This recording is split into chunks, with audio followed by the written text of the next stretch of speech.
সাবরু মহকুমার জলেফা থেকে সোনাই বাজার যাওয়ার রাস্তায় নতুন যে বিদ্যুতের লাইন তৈরি করার কাজ করা হচ্ছে, সেই বিদ্যুতের লাইনের কাজ করার জন্য কোনো রকম সুরক্ষা সামগ্রী ছাড়াই শ্রমিকরা কাজ করছে খুঁটির উপরে উঠে।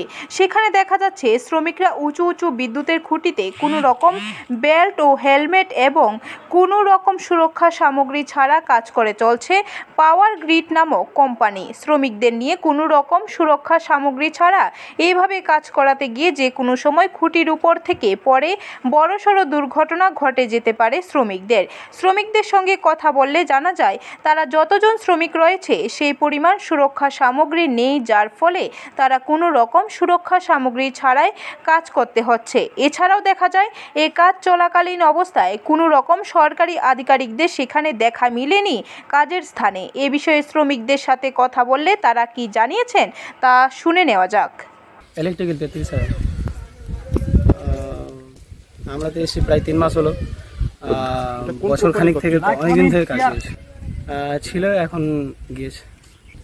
ও স্যার সামান পরিস্থিতি আমাদেরকে দেওয়া হয়েছিল, আমরা মানে কম সামানের কারণে এটা আর কি। হেলমেট আছে 15 জন লোক আছে, ওর মধ্যে 4-5টা হেলমেট আছে। ফুল বডি হারনেস একটাই। ব্যুরো রিপোর্ট, খবর ত্রিপুরা।